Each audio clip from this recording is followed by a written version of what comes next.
हरि ओम अधियज्ञ कथं कोत्र देहेऽस्मिन् मधुसूदन प्रयाणकाले च कथं ज्ञेयोऽसि नियतात्मभिः अधियज्ञः कथं कः अत्र देहे अस्मिन् मधुसूदन प्रयाणकाले च कथं ज्ञेयः असि नियतात्मभिः ಅಂದರೆ ನಿಯತಾತ್ಮರು ಯಾರಿಗೆ ದೇಹ ನಿಯಂತ್ರಣ ಮನಸ್ಸಿನ ನಿಯಂತ್ರಣ ಶರೀರದ ಇಂದ್ರಿಯಗಳ ನಿಯಂತ್ರಣ ಇರುತ್ತೋ ಅವರು ಭಗವಂತನನ್ನ ತಿಳಿತಾರೆ. ಕೃಷ್ಣನೇ ಹಿಂದೆ ಹೇಳಿರ್ತಕ್ಕಂಥ ಮಾತು. ಮತ್ತು ಕೊನೆಗೆ 7ನೇ ಅಧ್ಯಾಯದಲ್ಲಿ ಬಂದಿರತಕ್ಕಂಥದ್ದು ಪ್ರಯಾಣ ಕಾಲೇ ಪಿಚ ಮಾಂ ದೇವಿದು ಯುಕ್ತ ಚೇತಸಃ. ಪ್ರಯಾಣ ಕಾಲದಲ್ಲೂ ಯಾರು ನನ್ನನ್ನು ತಿಳ್ಕೊಂಡಿರ್ತಾರೋ ಅಂದ್ರೆ ಮರಣದ ಕಾಲದಲ್ಲೂ ಯಾರು ನನ್ನ ಅರಿವನ್ನ ಪಡಿತಾರೋ ಅವರೇ ಜ್ಞಾನಿಗಳು ಎಂಬತಕ್ಕಂಥ ಒಂದು ಮಾತನ್ನ ಭಗವಂತ ಹಿಂದೆ ಹೇಳಿರ್ತಕ್ಕಂಥದ್ದು. ಅದಕ್ಕೆ ಸರಿಯಾಗಿ ಅರ್ಜುನನ ಪ್ರಶ್ನೆ ಹಾಗೆ ಮುಂದುವರೆದ ಅಧಿಯಜ್ಞ ಅಂದ್ರೆ ಏನು? ಅಧಿಯಜ್ಞ ಅಧಿಯಜ್ಞ ಅಂತ ಹೇಳಿದ್ರೆ ಈ ನಮ್ಮ ದೇಹದ ಒಳಗಡೆ ಇರುವಂತ ದೇವತೆಗಳು, ಆ ಎಲ್ಲಾ ದೇವತೆಗಳನ್ನು ಮೀರಿ ನಿಂತಿರ್ತಕ್ಕಂಥ ಭಗವಂತ ಅವನು ಅಧಿಯಜ್ಞ ಅಷ್ಟೇ ಅರ್ಥನೋ? ಅಥವಾ ಯಜ್ಞ ಅಂದ್ರೆ ನಾವು ಪ್ರತಿನಿತ್ಯ ಮಾಡತಕ್ಕಂಥ ಹೋಮ, ಅನೇಕ ಯಜ್ಞ ಯಾಗಗಳು, ದ್ರವ್ಯ ಯಜ್ಞ, ತಪೋ ಯಜ್ಞ, ಸ್ವಾಧ್ಯಾಯ ಯಜ್ಞ, ಈಗ ಅನೇಕ ಯಜ್ಞಗಳು. ಯಾವುದದು ಯಜ್ಞ ಅಂದ್ರೆ ಯಾವುದು? ಕಥಂ ಕಹ ಅತ್ರ, ಈ ದೇಹದಲ್ಲಿ ಯಾರನ್ನು ನಾವು ಆತ ತಿಳ್ಕೊಳ್ಬೇಕು ಅಂತ ಸಂಬೋಧನೆ. ಅಸ್ಮಿನ್ ದೇಹ ಅಧಿಯಜ್ಞ ಕಥಂ, ಅವನು ಹೇಗಿದ್ದಾನೆ, ಅವನ ಸ್ವರೂಪ ಎಂಥದ್ದು ಅಂತ ಪ್ರಶ್ನೆ. ಮತ್ತು ಪ್ರಯಾಣ ಕಾಲೇಪಿ ಚ ಕಥಂ ಜ್ಞೇಯ ಅಸಿ, ನೀನು ಜ್ಞಾತುಂ ಯೋಗ್ಯ ಜ್ಞೇಯ, ತಿಳಿಯಲು ಯೋಗ್ಯ. ತಿಳಿಯಲು ಯೋಗ್ಯ ಅಂದ್ರೆ ನಾವು ಪ್ರಯತ್ನ ಪಟ್ಟು ತಿಳಿಬಹುದು ಅಂತ. ಹಾಗಾದ್ರೆ ಯಾವ ಮಾರ್ಗ, ಯಾವ ರೀತಿಯಾದ ಪ್ರಯತ್ನ ಸಾಗಬೇಕು ನಮ್ಮದು, ಯಾವ ಮಾರ್ಗದ ಪ್ರಯತ್ನದಿಂದ ನಾವು ದೇವರನ್ನ ತಿಳಿದುಕೊಳ್ಳಬಹುದು ಎಂಬುವಂಥದ್ದು ಅಭಿಪ್ರಾಯ. ಪ್ರಯಾಣ ಕಾಲೇ ಚ ಕಥಂ ಜ್ಞೇಯ ಅಸಿ. ಮತ್ತೆ ಅರ್ಜುನನ ಒಂದು ತತ್ವಜ್ಞಾನ ಇದೆ, ಸುಮ್ಮನೆ ಏನೋ ಪ್ರಶ್ನೆ ಮಾಡ್ತಾ ಇಲ್ಲ. ದೇವರನ್ನ ತಿಳಿಯೋದ್ರೆ ಯಾರ್ಯಾರೋ ತಿಳಿಲಿಕ್ಕೆ ಸಾಧ್ಯವಿಲ್ಲ. ನಿಯತಾತ್ಮಭಿಹಿ, ನಿಯತ ಅಂದ್ರೆ ನಿಯಂತ್ರಿತ ಅಂತ ಅರ್ಥ. ನಿಯಂತ್ರಿತವಾದ ಆತ್ಮ ಯಾರಿಗೆ ಇದೆಯೋ, ನಿಯಂತ್ರಿತವಾದ ಆತ್ಮ ಅಂದ್ರೆ ಮನೋನಿಯಂತ್ರಣ ಅಂತ ಅರ್ಥ. ಯಾರಿಗೆ ಮನೋನಿಯಂತ್ರಣ ಇದೆ, ಯಾರಿಗೆ ದೇಹ ನಿಯಂತ್ರಣ ಇದೆ, ಅವ್ರು ಮಾತ್ರ ದೇವರನ್ನ ತಿಳಿಲಿಕ್ಕೆ ಸಾಧ್ಯ.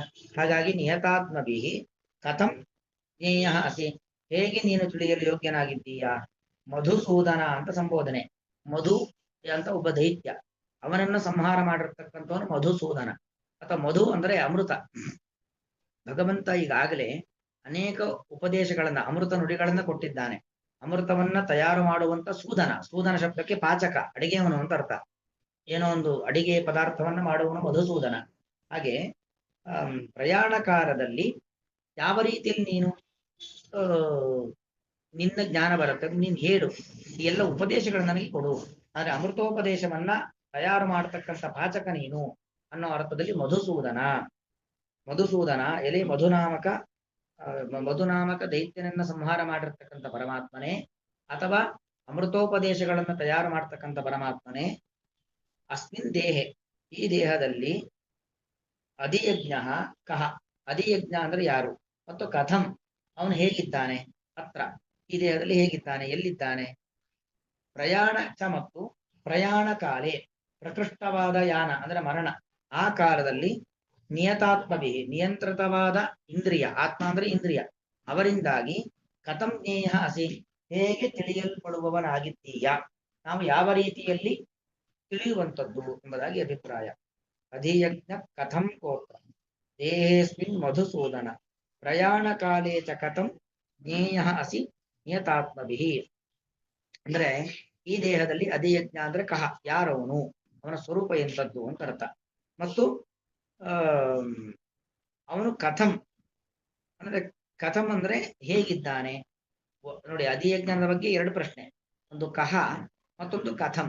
ಕಹ ಅಂದ್ರೆ ಯಾರು, ಕಥಂ ಅಂದ್ರೆ ಹೇಗಿದ್, ಯಾರು ಅಂತ ಗೊತ್ತಾಗ್ಬೇಕು. ಯಾರು ಅಂದಾಗ ಅವನು ರಾಮ ಅಂತೀವಿ, ರಾಮ ಅಂದ್ರೆ ಹೇಗಿದ್ದಾನೆ, ಅವನು ನೀಲವರ್ಣ, ಅವನು ಭಗವಂತ, ಈ ತರ ಹೇಳ್ಬೇಕಲ್ಲ, ಅವನ ಬಗ್ಗೆ ವರ್ಣನೆ ಮಾಡ್ಬೇಕಲ್ವಾ.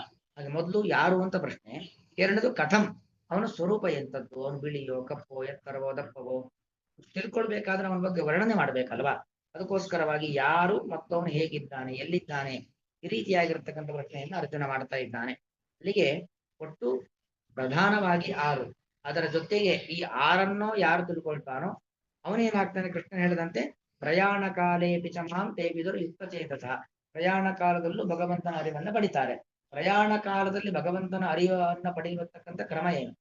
ಹಾಗಾಗಿ ಇಷ್ಟು ಪ್ರಶ್ನೆಗಳು. ಬ್ರಹ್ಮ ಅಂದ್ರೆ ಯಾರು? ಅಧ್ಯಾತ್ಮ ಅಂದ್ರೆ ಏನು? ಕರ್ಮ ಅಂದ್ರೆ ಏನು? ಅಧಿಭೂತ ಅಂದ್ರೆ ಏನು? ಅಧಿದೈವ ಅಂದ್ರೆ ಏನು? ಅಧಿಯಜ್ಞ ಅಂದ್ರೆ ಏನು ಎಂಬುದಾಗಿ 6 ಪ್ರಶ್ನೆ. ಕೊನೆಯದಾಗಿ ಮರಣದ ಕಾಲದಲ್ಲೂ ಕೂಡ ಭಗವಂತನ ಅರಿವನ್ನ ಪಡೆಯುವಂತ ಕ್ರಮ ಏನು? ಇಷ್ಟು ಅರ್ಜುನನ ಪ್ರಶ್ನೆ. ಅಧಿಯಜ್ಞ ಕಥಂ ಕೋತ್ರ ದೇಹೇಸ್ಮಿನ್ ಮಧುಸೂದನ ಪ್ರಯಾಣ ಕಾಲೇ ಚ ಕಥಂ ಜ್ಞೇಯೋಸಿ ನಿಯತಾತ್ಮಭಿಃ. ಶ್ರೀಕೃಷ್ಣಾರ್ಪಣಮಸ್ತು.